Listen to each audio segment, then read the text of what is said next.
that has absolutely shaken the highest levels of power. We're talking about incredible wealth, deep-seated corruption, and truly horrific abuse. And it's all detailed in the thousands of pages of documents that have come to define this scandal. Okay, so where does this all begin? Picture a paradise, a 75-acre private island in the Caribbean called Little St. James. It was bought back in 1998 by the financier Jeffrey Epstein. But as you can see from this quote, the locals, well, they had a much darker name for it. You know, behind the stunning beaches, the luxury villas, the helipads, this island was actually the center of a horrifying international sex trafficking ring. Epstein hosted a guest list of the world's most powerful people. We're talking billionaires, politicians, celebrities, even royalty, all while underage girls were being systematically abused. So how did a system like this even work? And how did it all finally start to fall apart? Well, it wasn't some huge dramatic raid that kicked things off. Nope. It all started with the incredible courage of one 14-year-old girl and her parents who filed a police complaint back in Florida in 2005. And that single complaint, it was like pulling a thread that started to unravel everything. When the police interviewed that first girl, she gave them 2 more names. And when they interviewed those girls, they gave them 2 more. The investigators realized pretty quickly that they hadn't just found a few isolated cases. They had stumbled onto a massive, sophisticated criminal operation. And this is where it gets truly diabolical. Epstein's system wasn't just about abuse. It was structured like a twisted pyramid scheme. He would abuse a girl, then pay her extra money to recruit someone new. This insidious method actually turned victims into unwilling accomplices, and it guaranteed him a constant, self-sustaining supply of vulnerable girls. By 2006, the horrifying scale of this was becoming clear. The FBI launched what they called Operation Leap Year, and their initial 53-page report identified this number: 36. At least 36 minor victims, and investigators knew that was just the beginning. So at this point, you'd think the case against Epstein was a slam dunk, right? You've got dozens of victims, witness statements, an FBI investigation. The evidence was absolutely overwhelming. He was facing charges that could have easily put him in prison for life. But as the walls were closing in, his high-powered legal team went straight to Miami's federal attorney, Alexander Acosta. And behind closed doors, they brokered a secret non-prosecution agreement.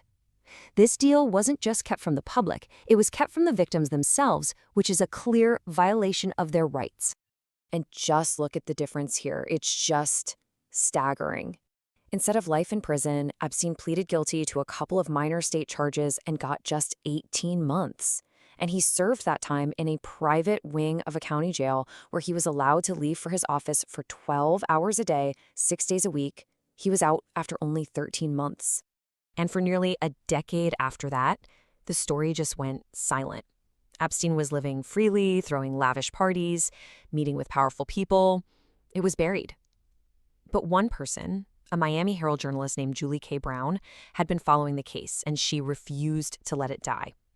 In 2018, she published her explosive series, Perversion of Justice. Brown's reporting was incredible. She documented over 80 potential victims and laid bare that corrupt deal that let Epstein walk free.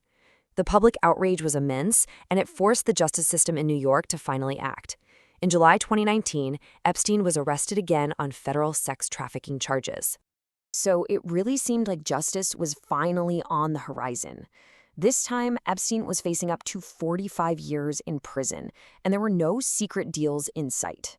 But just over a month after his arrest, the story took its most dramatic and, frankly, most controversial turn. He was found unresponsive in his cell in a high-security federal jail. The official cause of death was ruled a suicide by hanging, but the circumstances, major security failures, missing video footage, it all immediately fueled widespread speculation and a ton of conspiracy theories. And that's when this phrase just exploded. It became a cultural meme, a kind of shorthand for the widespread belief that he was actually murdered to stop him from exposing the powerful men in his network. Theories were flying everywhere, pointing fingers at all sorts of prominent people. But all that speculation, all those theories, it all really pointed to one thing: the need for hard evidence. His death just intensified the public's demand for the truth, for the documents, the flight logs, the lists, everything we now call the Epstein Files.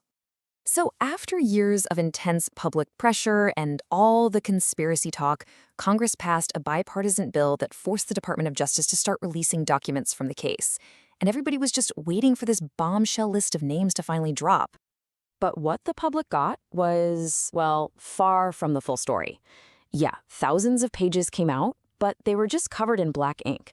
Names, dates, locations, entire passages were completely blacked out, which made it incredibly difficult to piece together what was really being said. Still, despite all those redactions, some details did manage to get through. And while a lot of people expected the files to be all about names like Bill Clinton or Prince Andrew, another name started popping up over and over again. The really crucial point from this first release was how many times Donald Trump was mentioned. The documents contained some really damning allegations. We're talking about emails detailing flights on Epstein's jet, claims from Epstein himself that Trump knew about the abuse, and even a disturbing report that a limo driver made to the FBI. And maybe the most chilling thing was a letter, supposedly from Epstein, that seemed to suggest a shared, dark interest with the then president. And this number right here is maybe the most important piece of this whole puzzle. Because everything we've seen so far, that's just the tip of the iceberg. It's estimated that over 1 million documents related to the Epstein case are still being kept from the public. And that's exactly why this scandal just refuses to die. With so much information still hidden, it's impossible for us to know the full extent of Epstein's network or who else was involved.